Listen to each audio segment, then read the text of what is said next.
Welcome to the Self First Podcast. I'm your host, Amber Anderson, but you can just call me Coach A.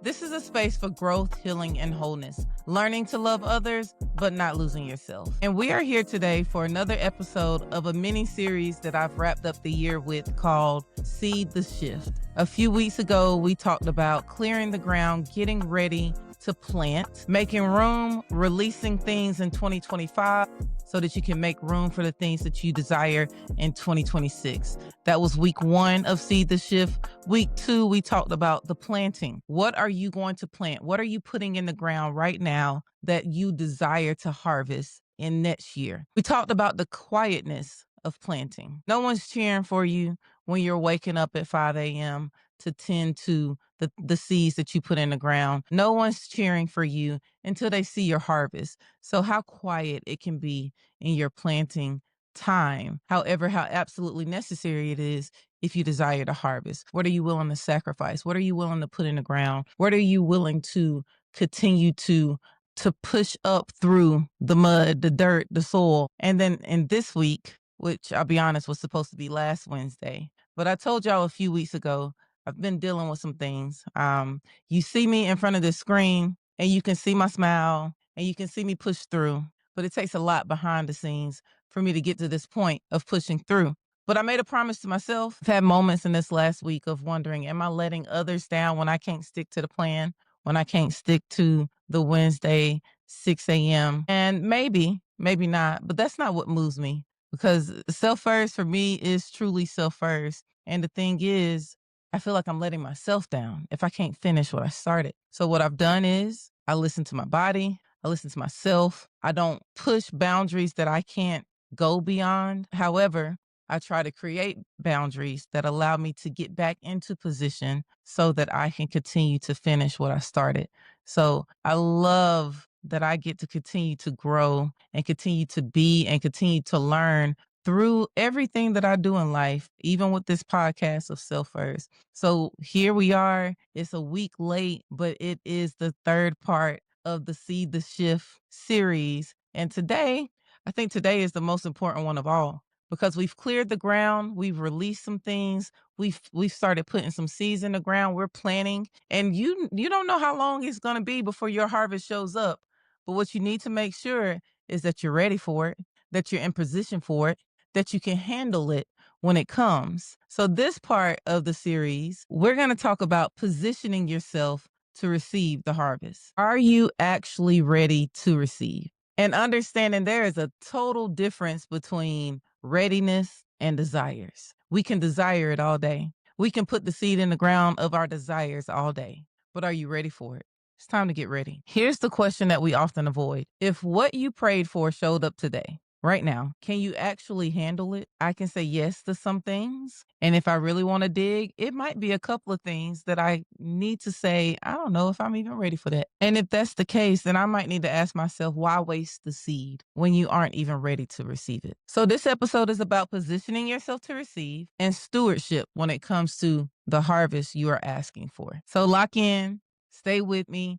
Last episode of the Seed to Shift, we've released, we've planted. Now let's get in position, because in 2026, you are going to receive the harvest that you've been planting for, that you've been planning for, that you've been putting yourself in position for. What would be this episode without tying in another one of my favorite books, a book that was very pivotal in my life, The Mountain Is You by Brianna Weiss. In that book, she talks a lot about how we are our own obstacle, not timing, not circumstance, not somebody else, but we are the very thing that could be in the way of what we want to receive. Sometimes the delay is not the harvest. Sometimes the delay is us, is you, is me. And I need us to be real with ourselves about that, because if we do the work, if we truly do the work to plant the seed for the harvest, and it's ready. It's ready for us. It's there for us. Are we going to self-sabotage? Are we going to cause chaos in our peace? Is it going to run dry before we can even enjoy it? So today's episode is about you. In week 1 of this series, you probably thought about everybody else and anything else because you were making room. In the second week, you've probably thought about all your desires and you're ready to put those seeds in the ground.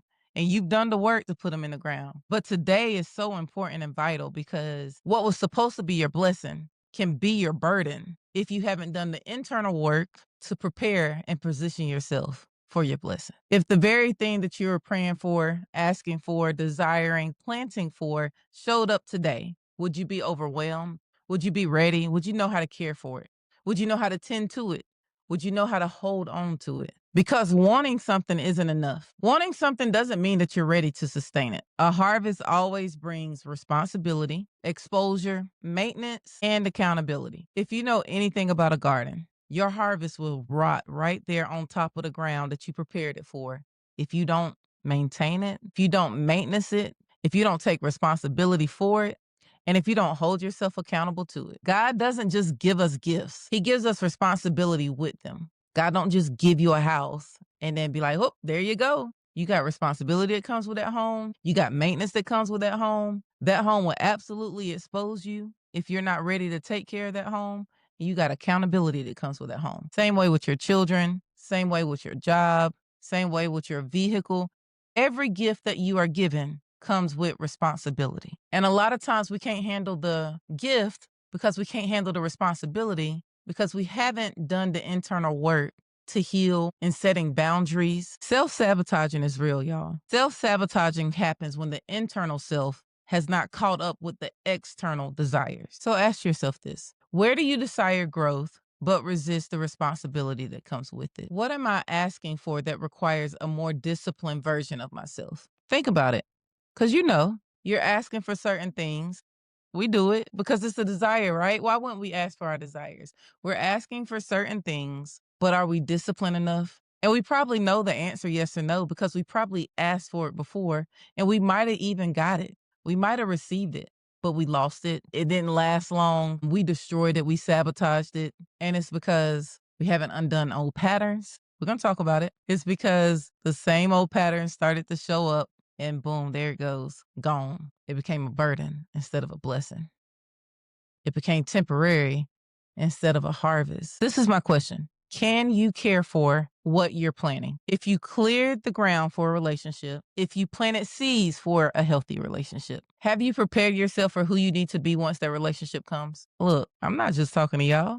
I might as well sit on the other side of this table. If you cleared the ground for the relationship, if you planted the seeds for a healthy relationship, are you ready to be who you need to be for when that relationship arrives? So what does ready look like? Of course I'm ready. I mean, I'm single. I ain't been with nobody, Have you healed communication patterns? The thing that was an issue in the last relationship. Can you regulate your emotions during conflict? Not always being ready to pop off, crash out, Are you secure or are you still seeking validation? Because it's not up to somebody else to validate you all the time. Find that within yourself. That's what I mean when I say, are you ready? Have you done the internal work? Are you ready to receive love without fear, without doubt, without chaos? I think love is a great example because it's something we always long for. We want love, we want the relationship, but oftentimes we haven't done the work to be able to handle it and handle it gently. Some other examples are finances. I know somebody planted some seeds for finances. I know I am. We're planting and praying for more money, yet we haven't learned how to manage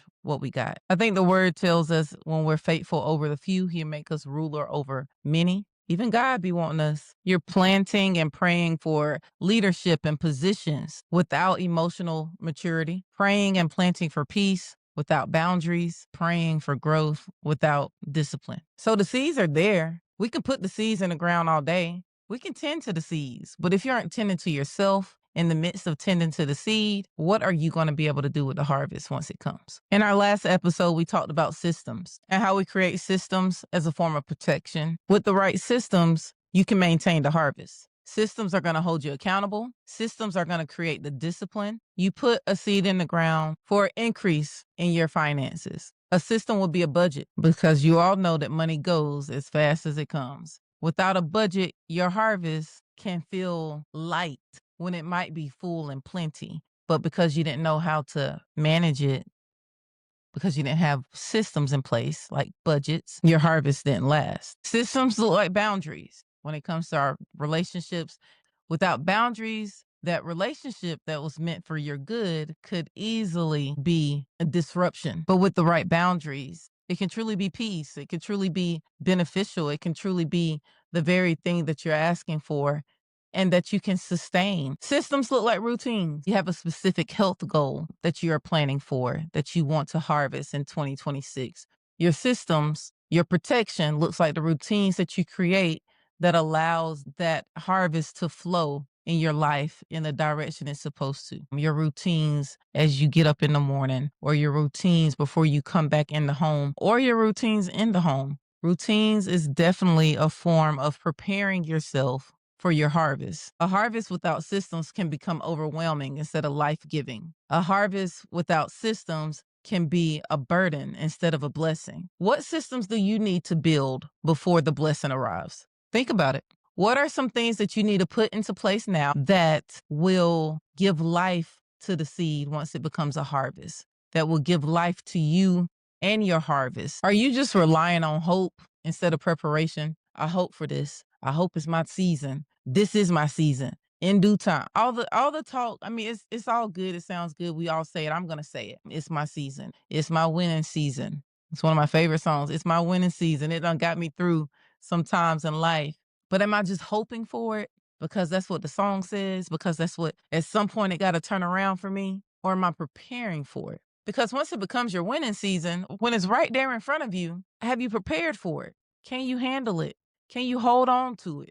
Can you let it be the very harvest that it's supposed to be in your life? Is it going to be plentiful? Who you are becoming matters more than what you are receiving. Does that make sense to you?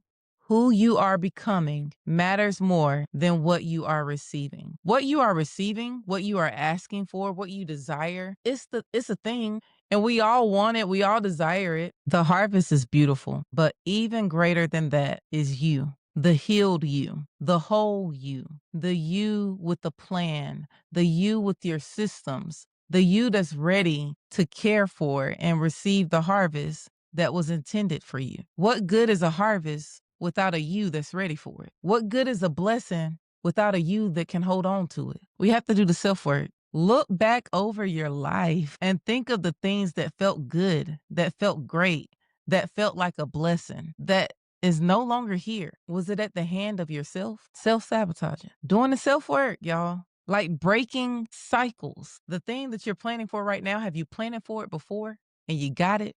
But because you had the same cycles, the same patterns, now it's gone. Now it doesn't feel like a blessing anymore. Now there's friction and tension and bridges in between you and the very thing that you desire in life. Self-work. Who you are becoming matters more than what you're receiving. Because who you become is what can handle what you receive. Self-worth looks like choosing growth over comfort. You desire a lot, but you're comfortable. You desire a lot, but you don't want to move. You desire a lot, but you're too content. You don't just attract what you want. You attract what you're ready to handle. The mountain is you. The mountain is the inner work that we avoid climbing.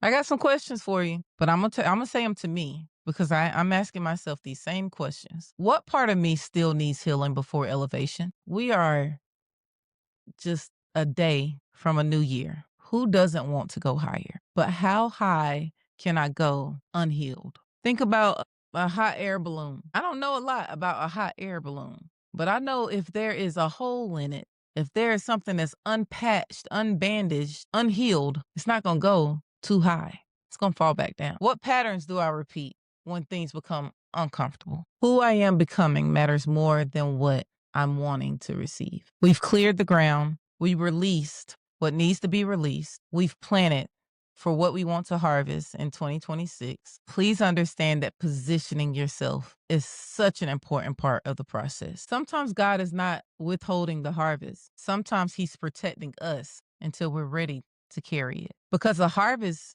can drown you, can overwhelm you, can overtake you if you're not ready for it. You can plant great seeds and still need to prepare. A harvest requires care, not just a celebration. Yes, we all have joy when we receive the very things that we're asking for. But you're going to have to care for it. You're going to have to tend to it. You're going to have to hold yourself accountable to it. You're going to have to take responsibility for it. You can clear the ground you can plant the seed. But if you don't prepare yourself, the harvest can overwhelm you instead of bless you. This season, this moment is not about rushing the blessing. It's about becoming ready for it, doing the internal work. Self first, healing the patterns, building the systems, strengthening your spirit, your mind, and just getting ready to receive. Ask yourself this: if what you're praying for showed up today, could you care for it and care for it well? Can you sustain it? Can you be faithful to it? Don't just plant for a harvest. Position yourself to receive it. It's time to step into your new season. It's time to step into 2026. I hope the new year have a harvest for you that is an overflow. Get ready, get ready, get ready. Make room, make room, make room. I am planting for a harvest in 2026, and I am going to put myself in position to receive the things that God has for me, and greater days are ahead. I'll be back sooner than you think, actually, for episode 12, the last episode of 2025 and the last episode of our season 1 of the Self First podcast. Continue to share this episode. Continue to share this series. Send it to somebody and tell them to get ready. Their harvest is on the way. Have a good day.